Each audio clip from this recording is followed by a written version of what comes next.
이 집 명절, 올해가 마지막입니다. 과연 무슨 일이 있었을까요?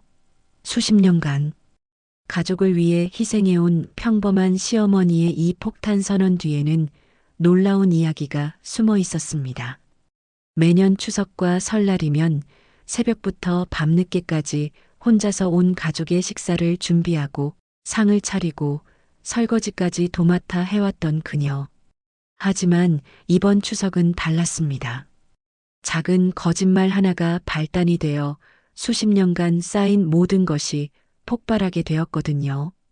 그 결정적인 순간이 바로 며느리의 소셜미디어 게시물을 본 순간이었는데, 도대체 그 사진 속에 무엇이 담겨 있었길래 이런 극적인 변화를 불러일으킨 걸까요? 구독과 좋아요로 마음을 나눠주세요. 그 따뜻한 손길이 저에게는 큰 힘이 됩니다. 삶은 드라마와 함께 해주시는 모든 분들께 오늘도 위로와 행복이 깃들길 진심으로 기원합니다. 추석 아침, 이른 시간부터 분주했던 집안에 첫 번째 손님들이 도착했습니다.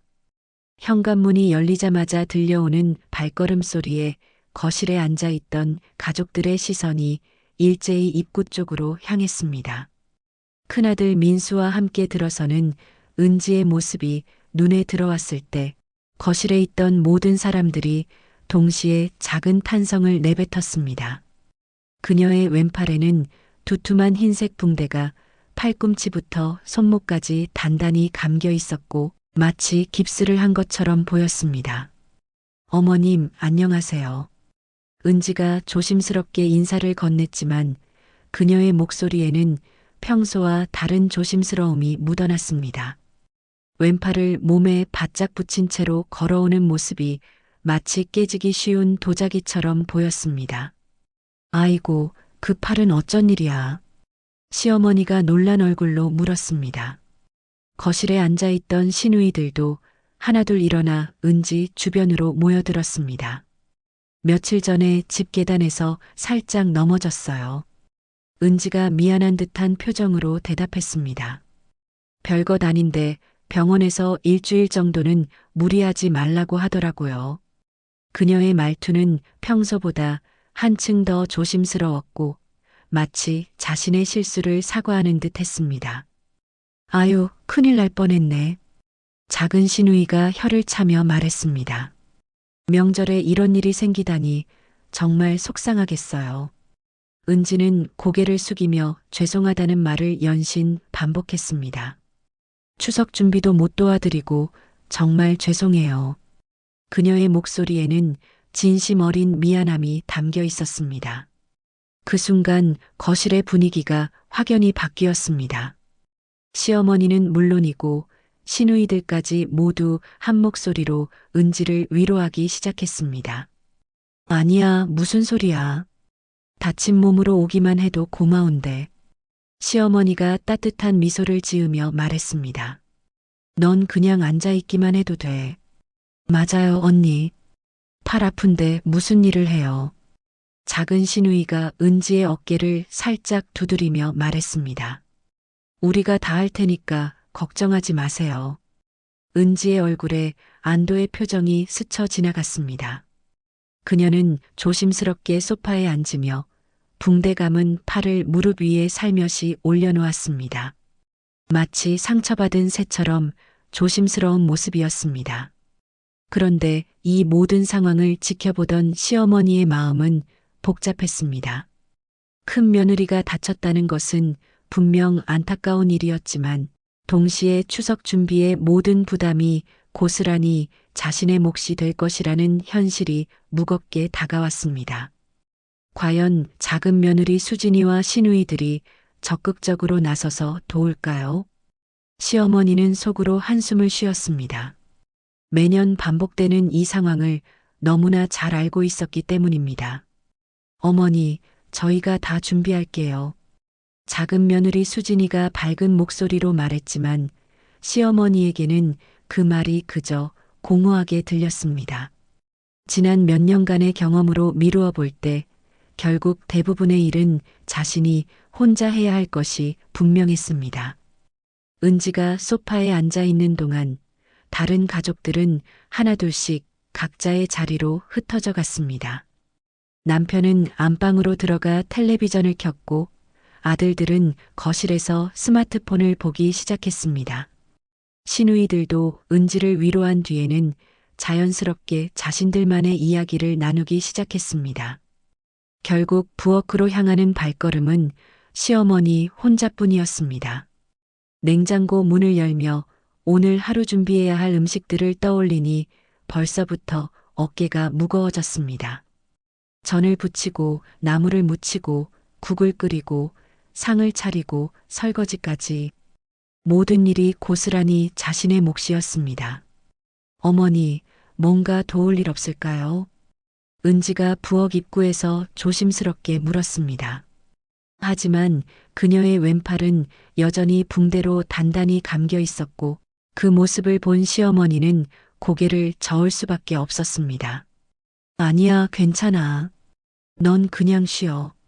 시어머니는 억지로 미소를 지으며 대답했습니다. 하지만 그녀의 마음속에는 이미 긴 하루에 대한 피로감이 밀려오고 있었습니다. 이렇게 추석날 아침이 시작되었고 시어머니는 혼자서 모든 준비를 시작해야 한다는 현실과 마주하게 되었습니다.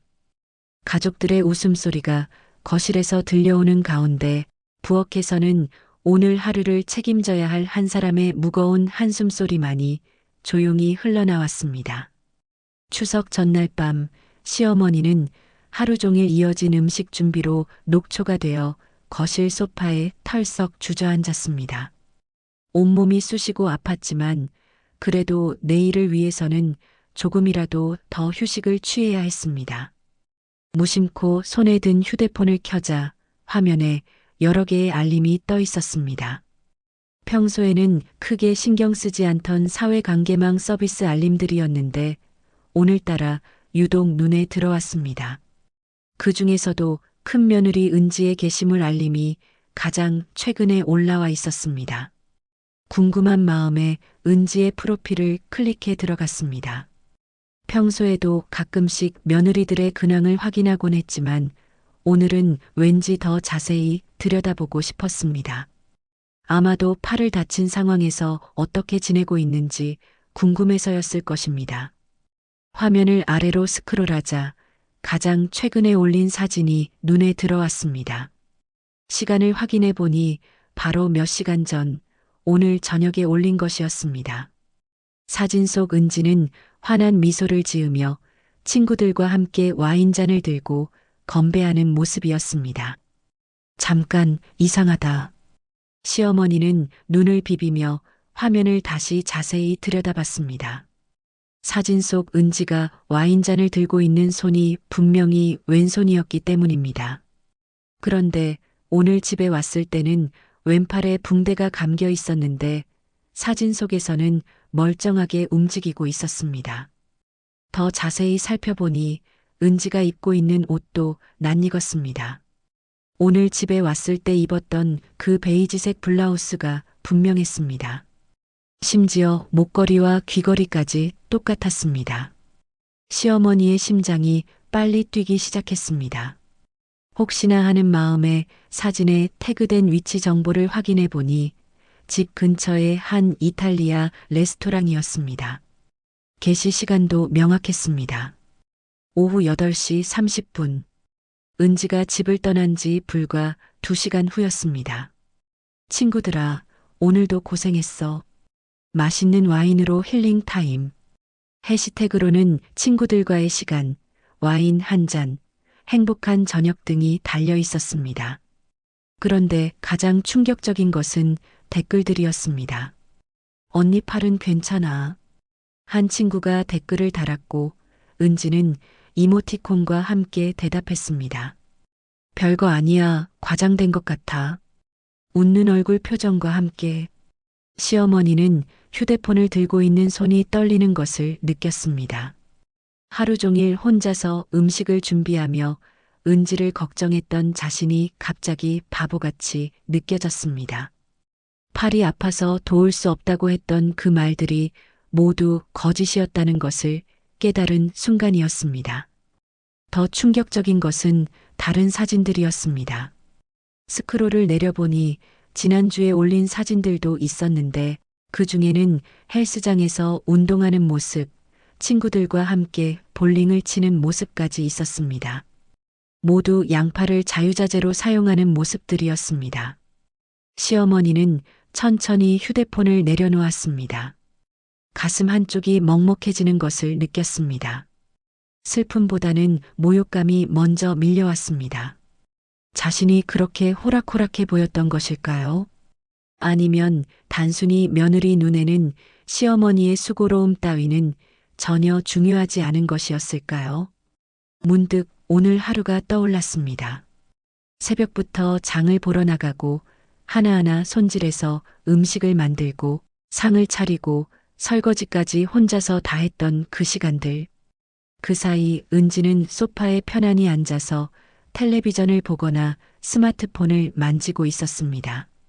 그리고 지금 집을 떠나자마자 친구들과 만나서 와인을 마시며 즐거운 시간을 보내고 있었던 것입니다. 게다가 자신의 상황을 친구들에게 과장되었다고까지 표현하면서 말입니다. 시어머니는 깊은 한숨을 쉬었습니다.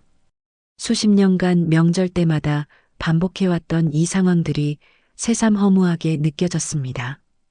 자신의 정성과 수고로움이 이렇게 가볍게 여겨지는 것이 견딜 수 없이 서글펐습니다. 하지만 동시에 분노도 치밀어 올랐습니다. 어떻게 이럴 수 있을까요? 어떻게 시어머니를 이렇게 속이면서도 아무렇지도 않게 친구들과 즐거운 시간을 보낼 수 있을까요? 그것도 사회관계망 서비스에 자랑스럽게 올리면서 말입니다. 시어머니는 다시 한번 사진을 자세히 살펴봤습니다. 혹시 자신이 잘못 본 것은 아닐까 하는 마음에서였습니다. 하지만 아무리 봐도 은지의 왼팔은 멀쩡했고 와인잔을 들고 있는 모습은 너무나 자연스러웠습니다. 그 순간 시어머니는 결심했습니다. 이 상황을 그냥 넘어갈 수는 없다고.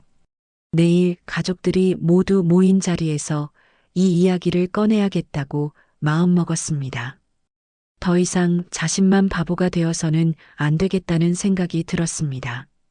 추석 당일 새벽 5시 시어머니는 잠에서 깨어났습니다. 어젯밤 늦게까지 은지의 사회관계망 서비스를 보며 뜬 눈으로 밤을 지새웠던 탓에 눈이 퀭하고 몸이 무거웠지만 그래도 해야 할 일들이 산더미처럼 기다리고 있었습니다.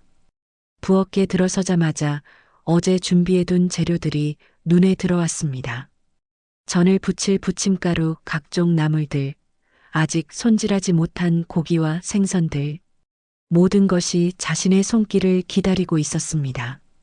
가스레인지에 불을 켜고 팬을 올려놓으며 시어머니는 어젯밤의 일을 떠올렸습니다. 와인잔을 들고 환하게 웃던 은지의 모습, 그리고 자신을 속이면서도 아무렇지도 않았던 그 태도지. 생각할수록 화가 치밀어 올랐습니다. 하지만 동시에 자신에게도 화가 났습니다. 어떻게 이렇게 쉽게 속을 수 있었을까요? 수십 년간 살아오면서 사람 보는 눈이 이렇게 없었던 것일까요? 아니면 단순히 며느리를 너무 믿었던 것일까요? 첫 번째 전을 팬에 올리면서 시어머니는 한숨을 깊게 쉬었습니다. 지글지글 익어가는 전의 소리만이 조용한 부엌에 울려 퍼졌습니다. 집안 사람들은 모두 아직 깊은 잠에 빠져 있었고 이 이른 시간부터 명절 준비를 하는 것은 오직 자신뿐이었습니다. 전을 뒤집어가며 시어머니는 지난 몇 년간의 명절들을 떠올렸습니다. 매번 반복되는 패턴이었습니다. 며느리들은 항상 그럴듯한 핑계를 대며 일손을 빼고 시누이들은 손님 대접받기에만 급급했고 남편과 아들들은 당연하다는 듯 편안히 쉬고만 있었습니다. 그런데 이번에는 달랐습니다.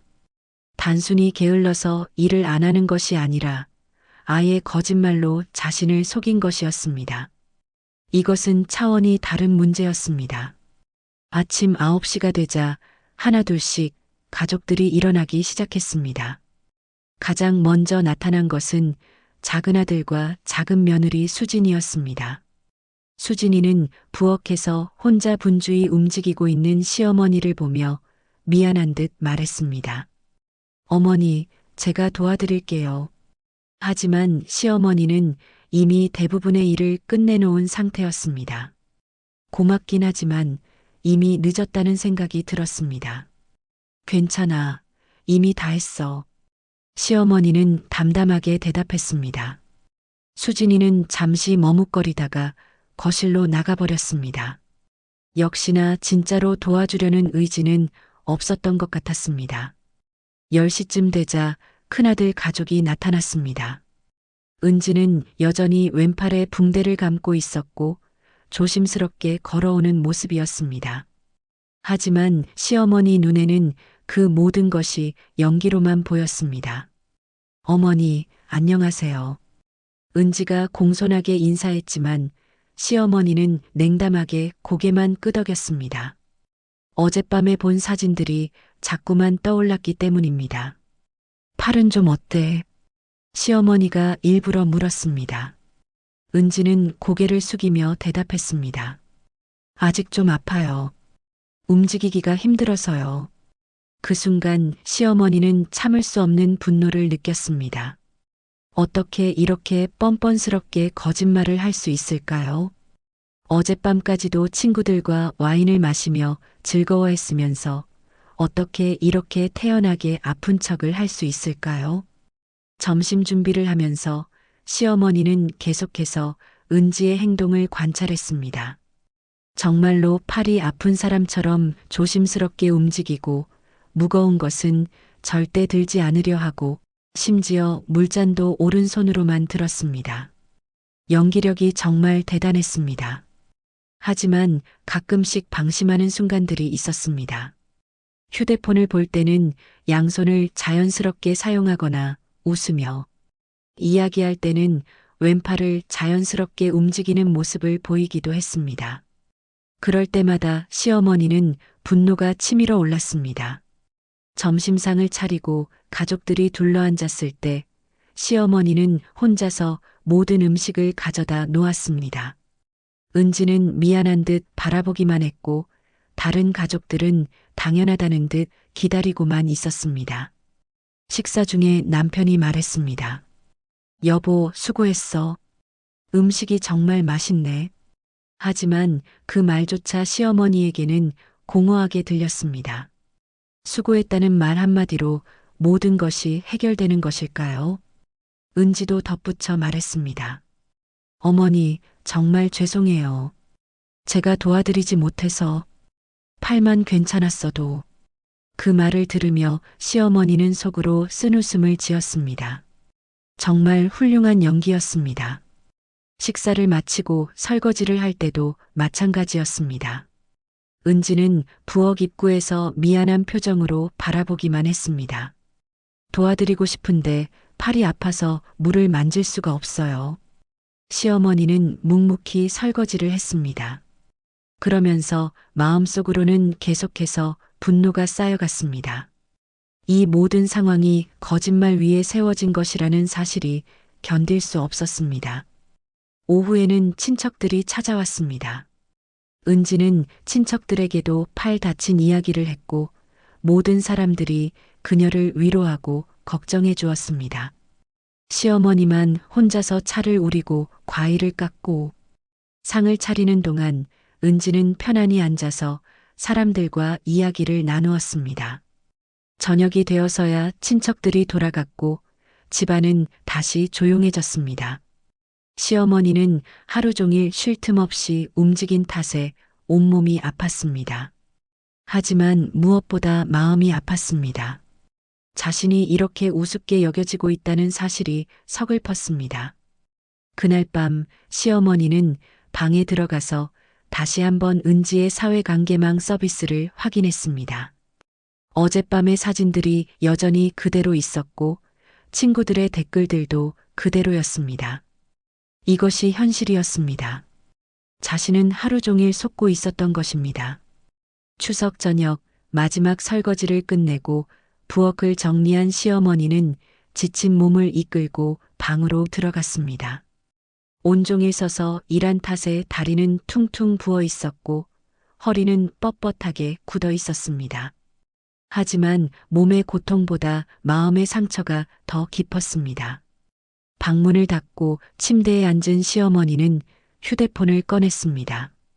어젯밤에 발견한 은지의 사회관계망 서비스 게시물을 다시 한번 확인해 보고 싶었습니다.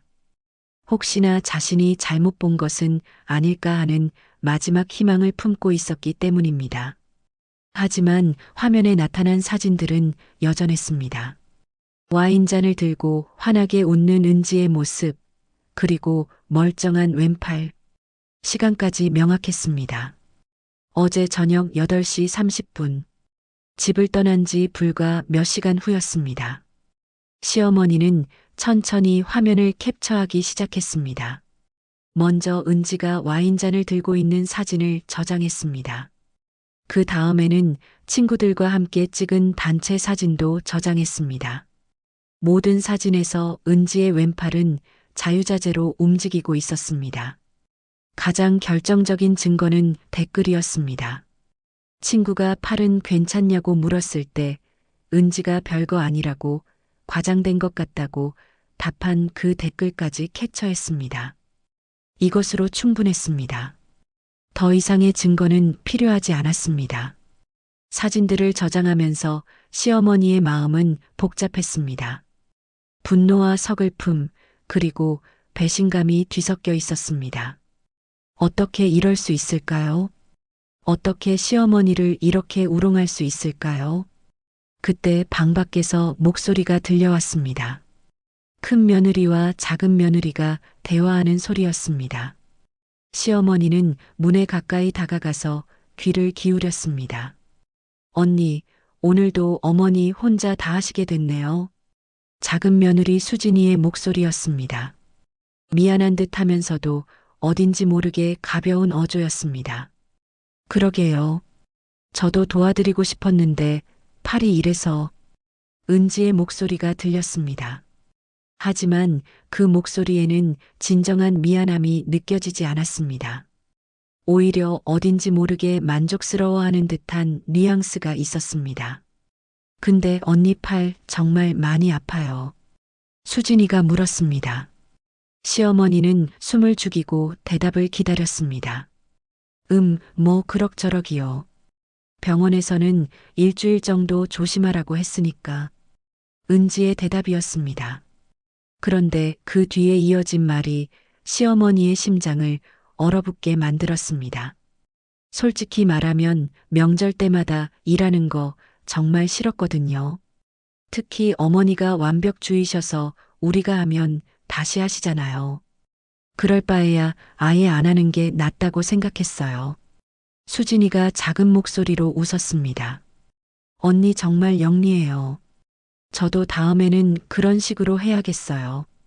근데 어머니가 눈치챌까봐 걱정되지 않아요. 수진이가 다시 물었습니다. 설마요. 어머니는 너무 선하셔서 그런 생각도 못 하실 거예요. 게다가 저 연기 꽤 잘한다고 생각하는데요. 은지의 목소리에는 자신감이 넘쳤습니다. 그 말을 들은 시어머니는 온몸이 떨리기 시작했습니다. 분노보다는 깊은 실망감이 먼저 밀려왔습니다. 자신을 이렇게 우습게 여기고 있었다는 사실이 믿어지지 않았습니다. 두 며느리의 대화는 계속 이어졌습니다.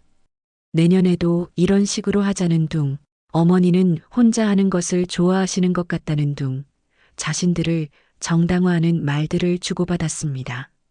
시어머니는 더 이상 들을 수 없어서 문에서 떨어졌습니다. 침대에 앉아서 고개를 떨구고 있는데 눈물이 주르륵 흘러내렸습니다. 서러움과 분노, 그리고 자신에 대한 실망감이 한꺼번에 밀려왔습니다. 수십 년간 이 가족을 위해 헌신해 왔는데 이것이 자신이 받는 대접이었습니다. 단순히 게을러서 일을 안 하는 것이 아니라 의도적으로 자신을 속이고 이용하고 있었던 것입니다. 시어머니는 휴대폰을 다시 꺼내서 저장한 사진들을 확인했습니다. 증거는 충분했습니다. 이제 어떻게 할지 결정해야 했습니다. 그냥 넘어갈 수도 있었습니다. 지금까지 그랬던 것처럼 모른 척하고 참고 살 수도 있었습니다. 하지만 그럴 수는 없었습니다. 이대로 넘어간다면 앞으로도 계속 이런 식으로 당할 것이 뻔했습니다. 아니, 더 심해질지도 몰랐습니다. 한번 속이는데 성공하면 다음에는 더 큰 거짓말도 서슴지 않을 테니까요. 시어머니는 마음을 굳게 먹었습니다. 내일 아침 가족들이 모두 모인 자리에서 이 모든 것을 공개하기로 결심했습니다. 더 이상 혼자 참고 살 수는 없었습니다.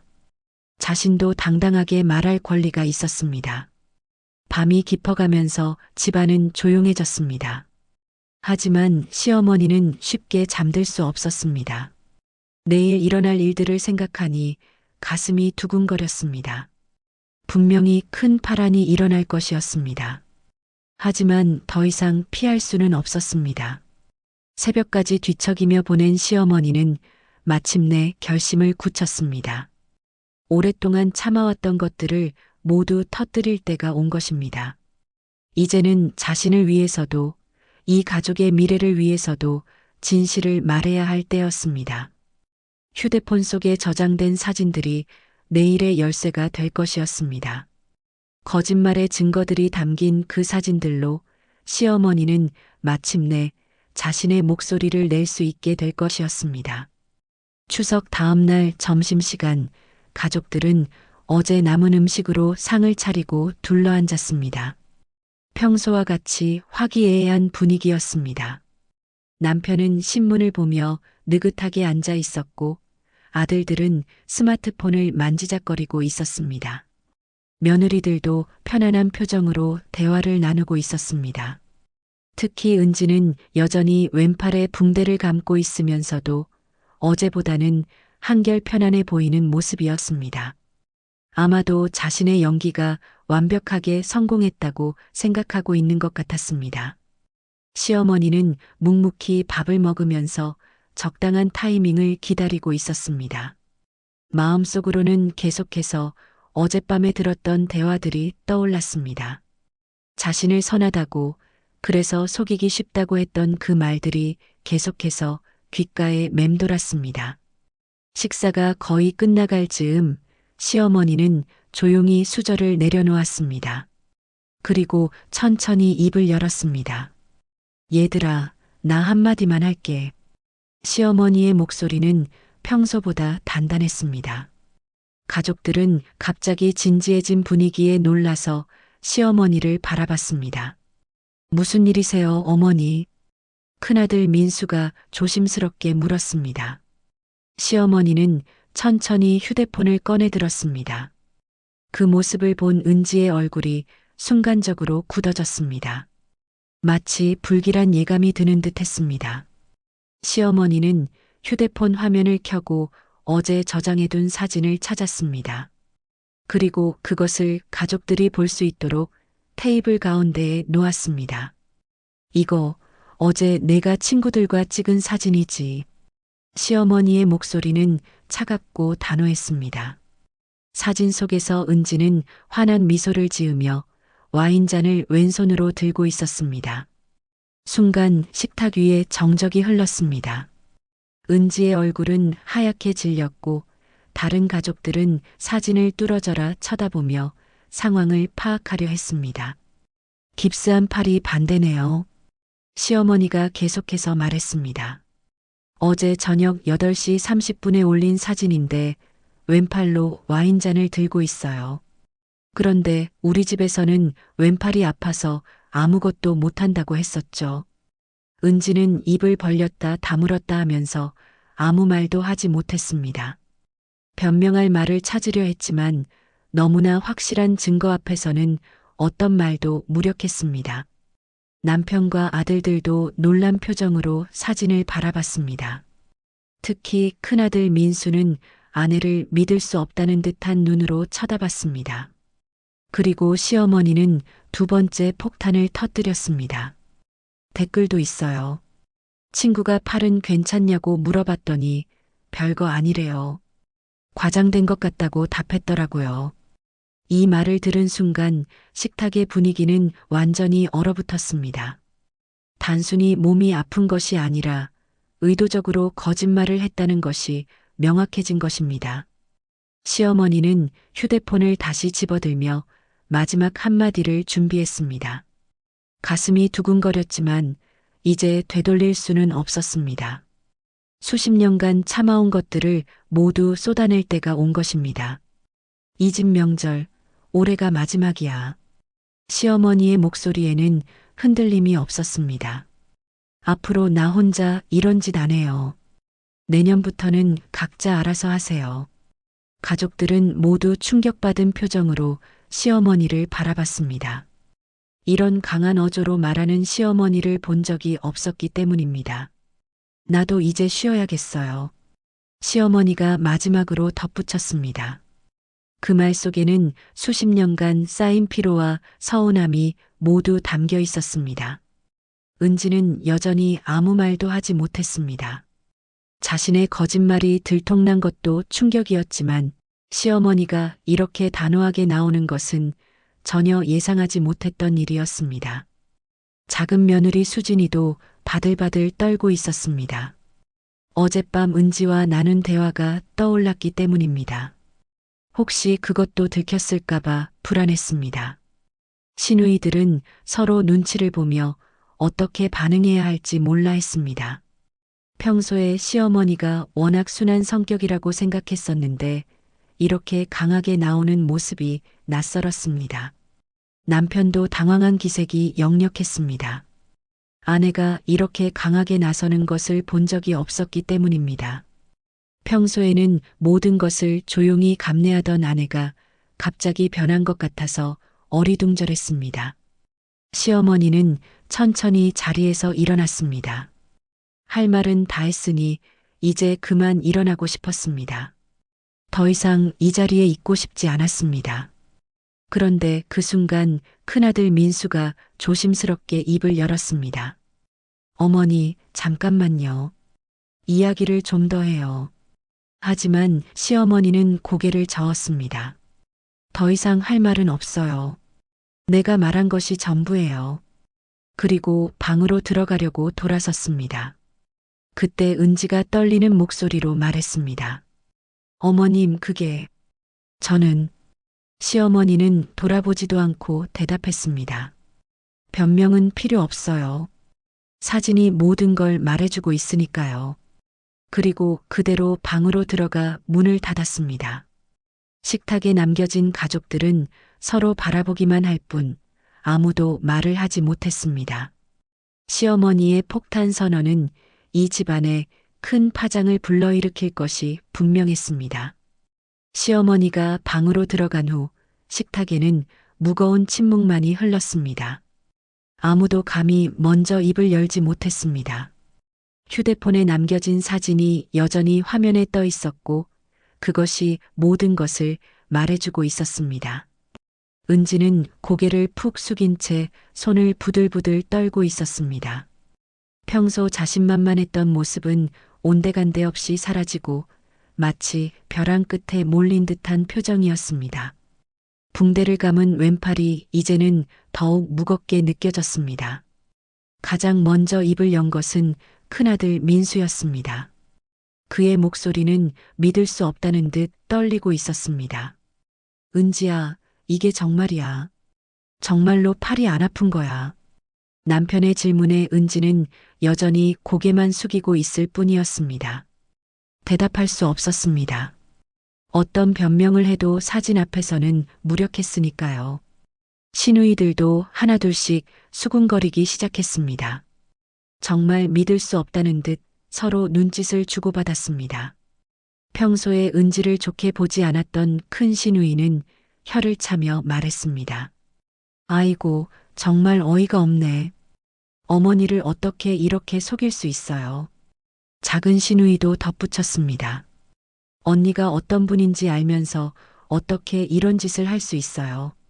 정말 양심이 있는 거예요.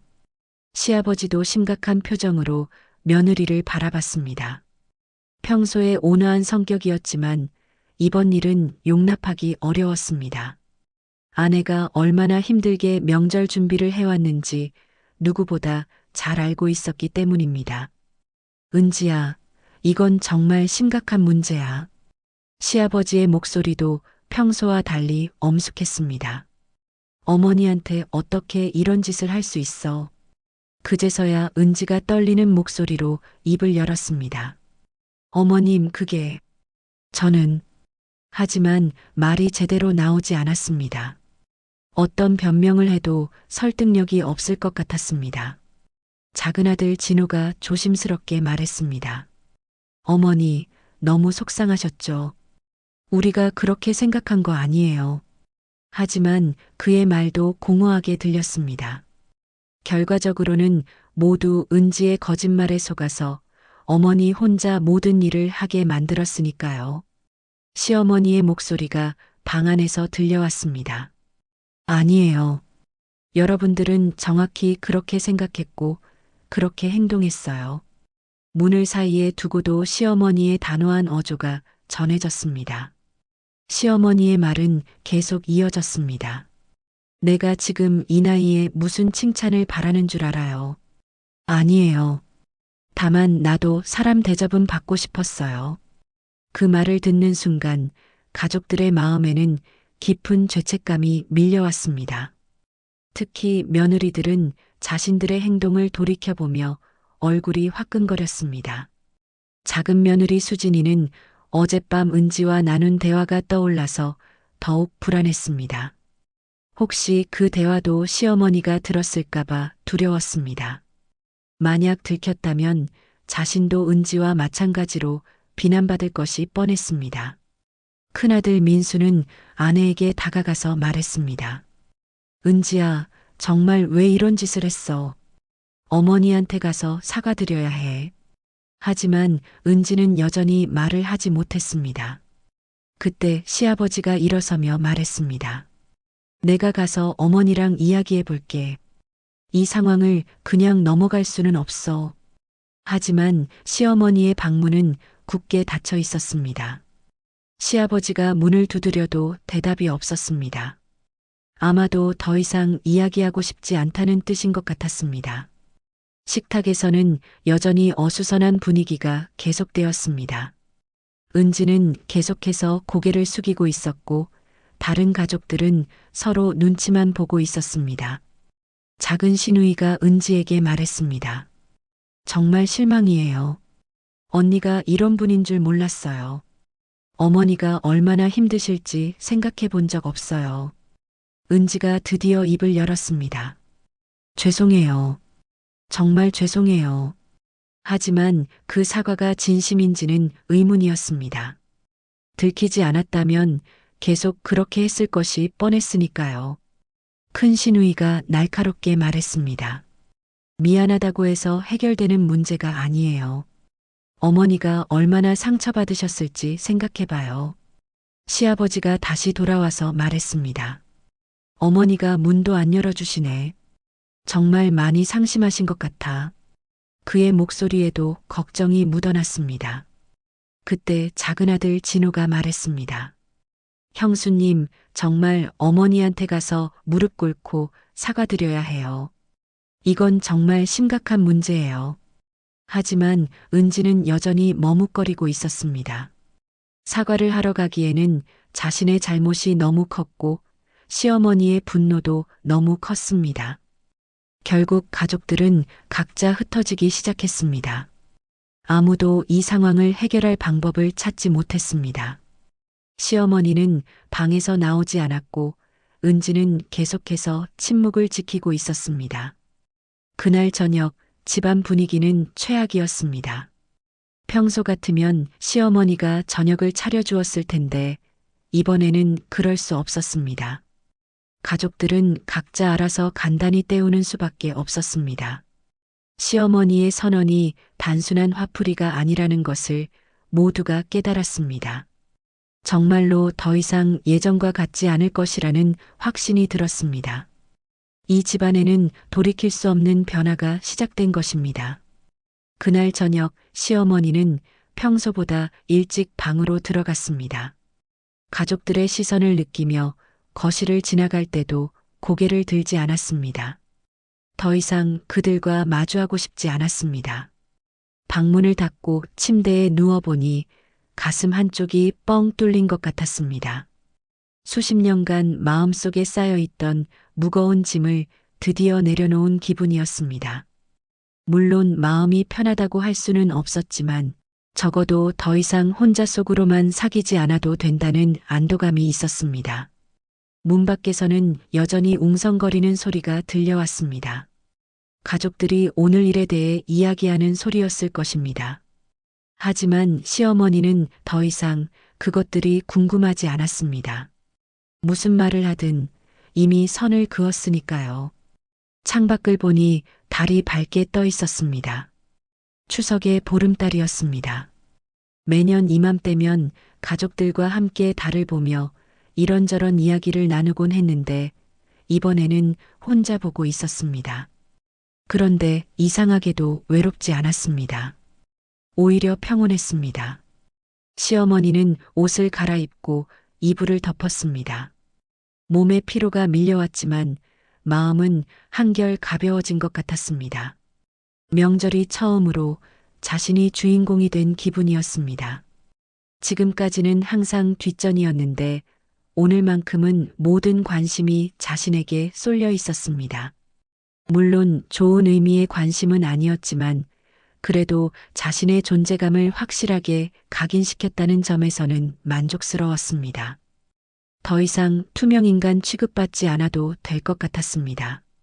시계를 보니 아직 밤 9시도 되지 않았습니다. 평소 같으면 설거지를 하고 내일 아침 준비를 하고 빨래를 정리하느라 바쁜 시간이었을 것입니다. 하지만 오늘은 아무것도 하지 않았습니다. 처음으로 온전히 자신만을 위한 시간을 가지고 있었습니다. 문득 휴대폰을 확인해 보고 싶어졌습니다. 혹시 누군가 연락이 왔을까 싶어서였습니다. 하지만 특별한 메시지는 없었습니다. 가족들 중 누구도 먼저 연락하지 않았습니다. 아마도 어떻게 말을 꺼내야 할지 몰라서 그런 것 같았습니다. 시어머니는 오히려 다행이라고 생각했습니다. 지금 당장은 누구와도 이야기하고 싶지 않았습니다. 감정이 너무 복잡해서 차분히 정리할 시간이 필요했습니다. 이불을 목까지 끌어올리고 누워있으니 정말 오랜만에 편안함을 느꼈습니다. 언제부터였을까요? 이렇게 마음 편히 잠자리에 든 것이 아마도 몇 년 전, 아니 10년도 더 전의 일인 것 같았습니다. 그때 복도에서 발걸음 소리가 들렸습니다. 누군가 자신의 방 앞에서 머뭇거리는 것 같았습니다. 아마도 누군가 와서 이야기하려는 것 같았지만 결국 문을 두드리지는 않았습니다. 시어머니도 모른 척 했습니다. 잠시 후 발걸음 소리가 멀어졌습니다.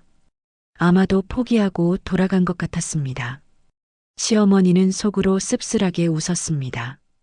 결국 아무도 진심으로 사과하러 오지 않는군요. 하지만 상관없었습니다. 이제는 그들의 반응에 크게 의존하지 않기로 했습니다. 지금까지는 가족들의 기분을 맞춰주느라 자신을 희생해왔지만 이제는 자신을 먼저 생각하기로 했습니다. 시어머니는 눈을 감고 깊게 숨을 쉬었습니다. 마음속 깊은 곳에서부터 평온함이 올라왔습니다. 오늘 한 일이 옳았다는 확신이 들었습니다. 더 이상 참고 살 필요가 없다는 것, 자신도 당당하게 목소리를 낼 수 있다는 것을 깨달았습니다. 이래서 사람은 말해야 한다는 것을 60 넘어서 처음 깨달았습니다. 지금까지 참는 것이 미덕이라고 생각했는데 그것이 오히려 자신을 더 힘들게 만들었던 것 같았습니다. 창밖에서 바람 소리가 들려왔습니다. 가을바람이 나뭇잎을 흔드는 소리였습니다. 계절이 바뀌고 있었습니다. 그리고 자신의 인생도 새로운 계절을 맞고 있는 것 같았습니다. 시어머니는 내일부터의 일들을 생각해 봤습니다. 아마도 가족들이 사과하러 올 수도 있고 아니면 아예 피해 다닐 수도 있었습니다. 하지만 어떤 일이 벌어지든 더 이상 예전처럼 살지는 않을 것이었습니다. 명절 때마다 혼자서 모든 일을 감당하던 시절은 끝났습니다. 이제는 정말로 각자 알아서 해야 할 것입니다. 자신이 없으면 아무것도 안 된다는 것을 가족들이 깨닫게 될 것입니다. 시어머니는 미소를 지었습니다. 오랜만에 짓는 진짜 미소였습니다. 누군가를 위한 억지 미소가 아니라 자신을 위한 미소였습니다. 시계가 10시를 가리키고 있었습니다. 평소보다 훨씬 이른 시간이었지만 시어머니는 잠들 준비를 했습니다. 몸도 마음도 편안했습니다. 마지막으로 천장을 올려다보며 시어머니는 내년 추석을 생각해 봤습니다. 분명히 완전히 다른 모습일 것이었습니다. 자신이 없는 명절이 어떨지 가족들이 직접 경험해 보게 될 것입니다. 그렇게 생각하니 더욱 마음이 편해졌습니다. 시어머니는 세상에서 가장 편안한 잠자리에 든 기분으로 눈을 감았습니다. 오랜만에 꿀잠을 잘 수 있을 것 같았습니다.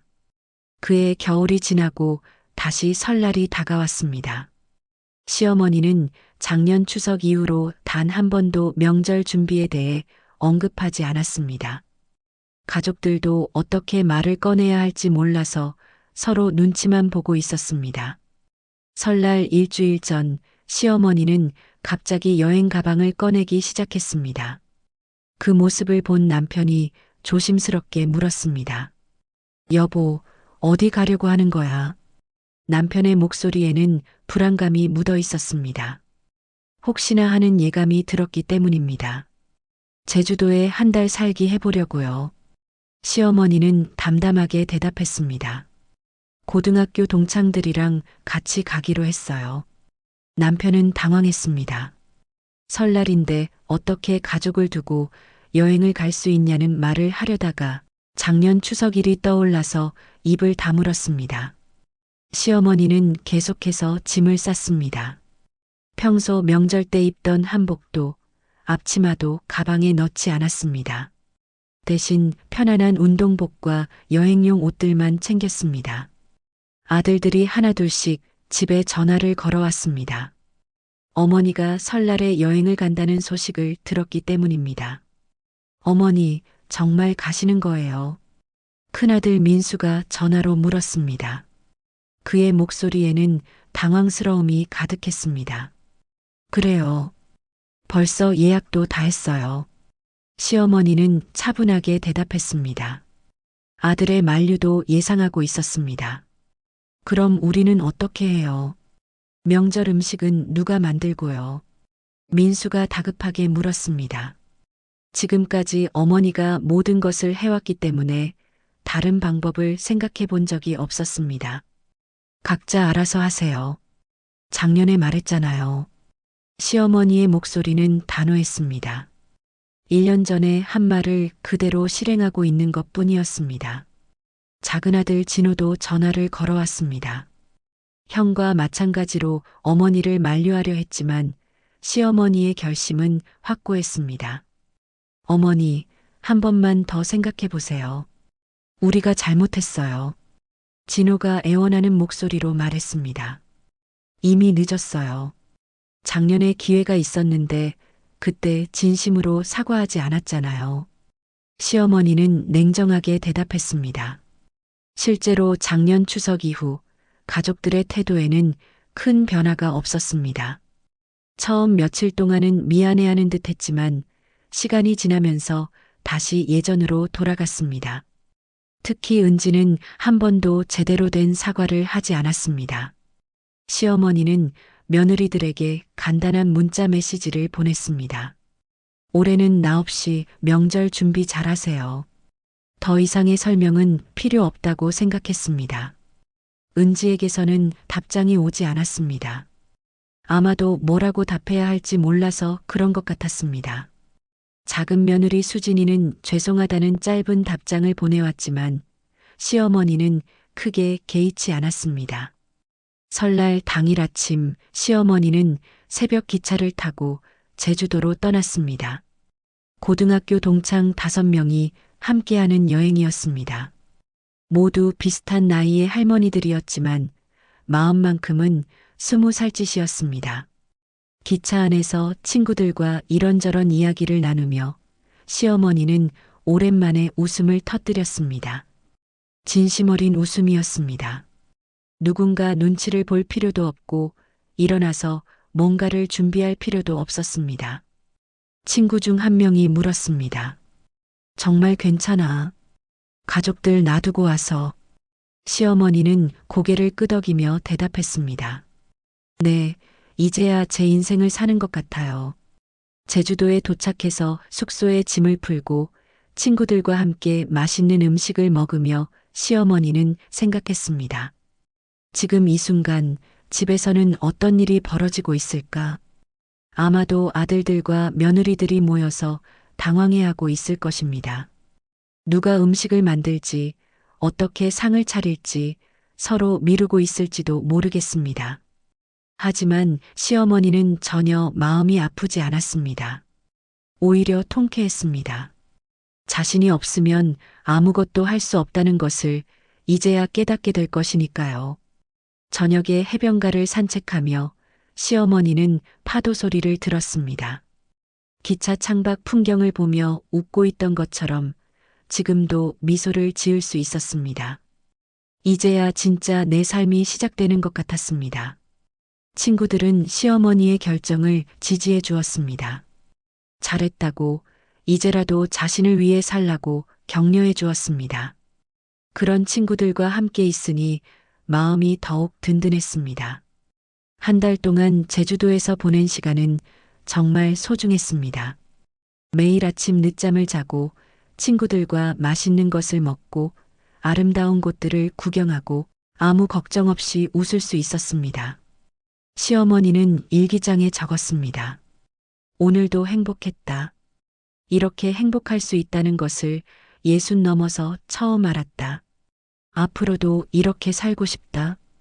그동안 집에서는 정말 큰 혼란이 있었을 것입니다. 하지만 시어머니는 궁금하지도 않았습니다. 연락도 확인하지 않았습니다. 자신의 행복에만 집중하고 싶었습니다. 한 달 후 집으로 돌아가는 기차 안에서 시어머니는 창밖 풍경을 보며 다시 한번 미소를 지었습니다. 이제 집에 돌아가도 예전과 같지는 않을 것입니다. 자신이 변했으니까요. 더 이상 누구를 위해 희생하지 않을 것입니다. 자신의 행복을 가장 우선으로 생각하며 살아갈 것입니다. 이것이 새로운 시작이었습니다. 진정한 시어머니 자신만의 인생이 이제부터 시작되는 것입니다. 네. 이 이야기는 여기서 끝이 납니다. 시어머니는 더 이상 가족들의 이기심에 희생당하지 않았습니다. 자신의 행복을 찾아 떠났고 진정한 자유를 만끽하며 살아가고 있습니다. 가족이라는 이름으로 당연하다고 여겨지던 희생들. 하지만 그 희생이 존중받지 못하고 이용당한다면 그것은 더 이상 가족이 아닐 수도 있습니다. 진짜 가족은 서로를 배려하고 고마워할 줄 알며 서로의 수고로움을 인정해주는 관계입니다. 한 사람의 일방적인 헌신으로만 유지되는 관계는 건강하지 않죠. 때로는 용기를 내어 아니오라고 말하는 것이 필요합니다. 가족이라도 선을 넘으면 당당히 거절할 수 있어야 합니다. 그래야만 진정한 존중과 사랑이 시작될 수 있으니까요. 여러분은 어떠신가요?